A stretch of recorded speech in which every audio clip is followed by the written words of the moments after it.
If you had to choose only one Land Rover between these two, which one would you choose? Because at the end of the video, one of these is being sold.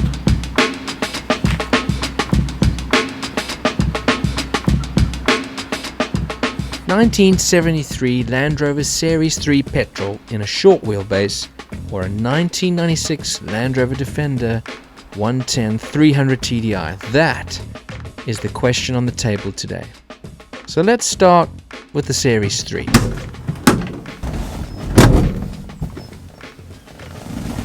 It's such a nice little cabin to sit in. It's a bit echoey, but it takes me back to like simpler things, simpler times, mechanical switches and buttons and, you know, no power steering.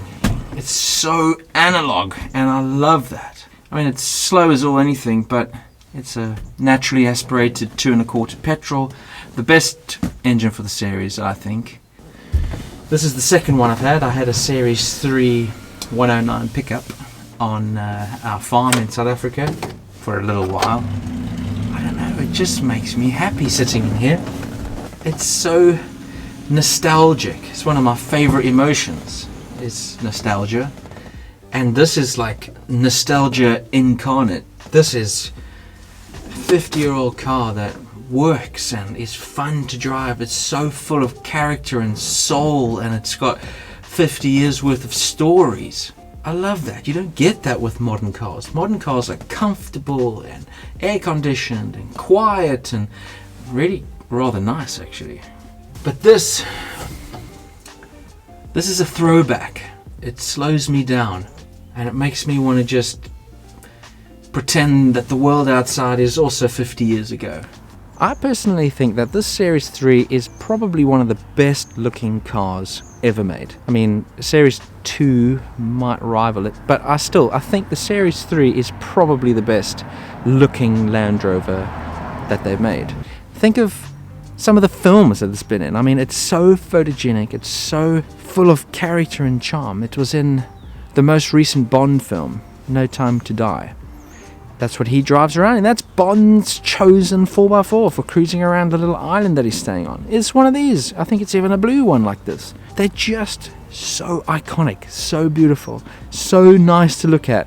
Less nice to drive, but just, oh, I love it. So many people have stopped and asked me and started conversations just because of this. Okay, now, so let's have a little chat about the Defender.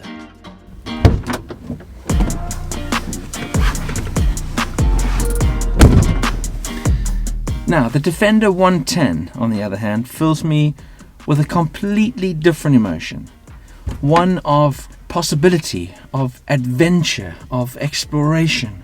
This is literally a Meccano set that you can configure to however you want. In terms of a long distance tourer or a overland vehicle, you know, it's got to be this one. There is so much you can do to it. You can live out of this. You can do a pop-top conversion, turn it into a camper, and it's an incredible, capable 4x4 that's fixable, it's simple. You can go anywhere in the world you want with one of these. This is hard to beat. This is really, really hard to beat if I want to take the family camping. I can't take the family in that one. I mean, it's a 3-seater. What do I do with my extra kid? You know, we can't carry enough stuff.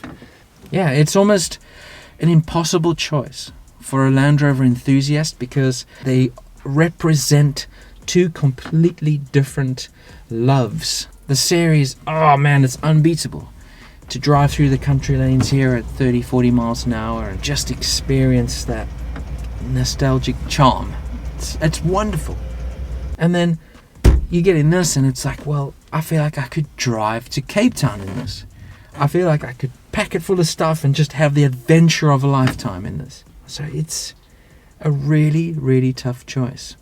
One that no Land Rover enthusiast should make. But as life has it, I can only keep one.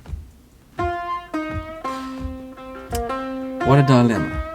I'm not entirely sure it's worth mentioning the cost comparison between the two, because it's kind of here nor there, and whichever one you fall in love with, you'll spend money on. So it's not something that's going to sway the scales. But if you're interested, UE over here, the Series 3, is over 40 years old, so it's MOT and road tax exempt, so that's a cost that you don't have to think about. Insurance is insanely cheap on this. For 12 months insurance, fully comprehensive, 4,000 miles. I think it's capped at 4,000 or 6,000 miles per year.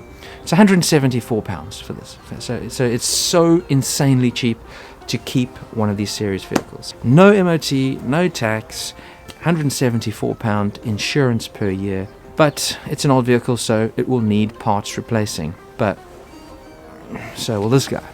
On this side is 27 years old, so still needs an MOT, still needs road tax, which is going up and up and up because the government is putting pressure on diesel vehicle owners and is increasing the road tax every year, it seems. So this is now up to £345 per year, or £365 per year, somewhere around there.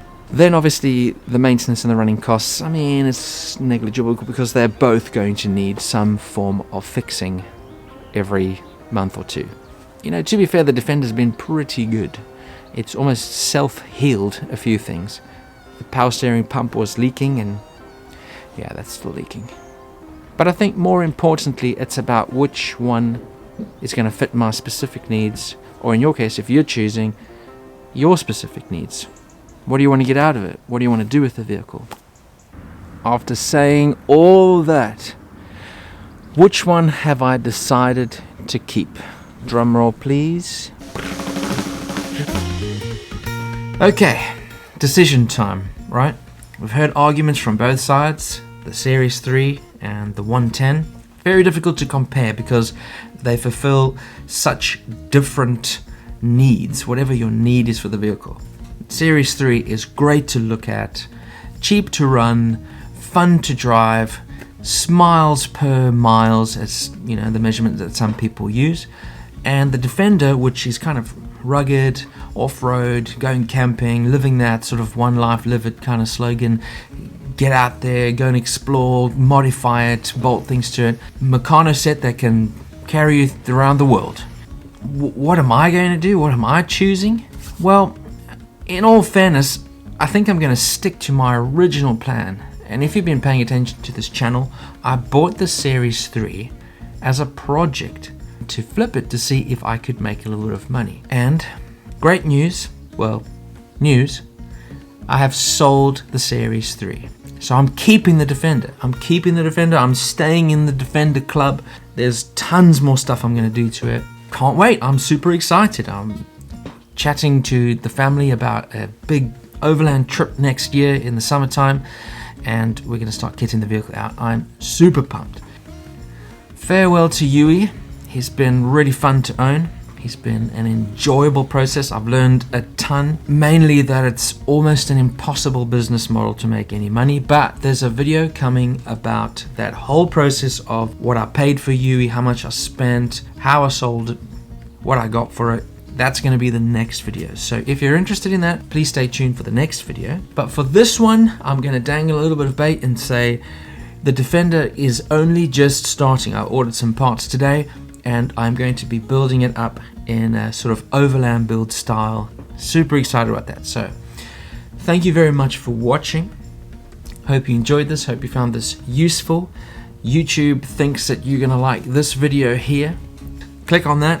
Please do subscribe if you haven't already. And I'll see you again soon for some more Land Rover and Defender-y type content. Thanks again for watching. See you soon.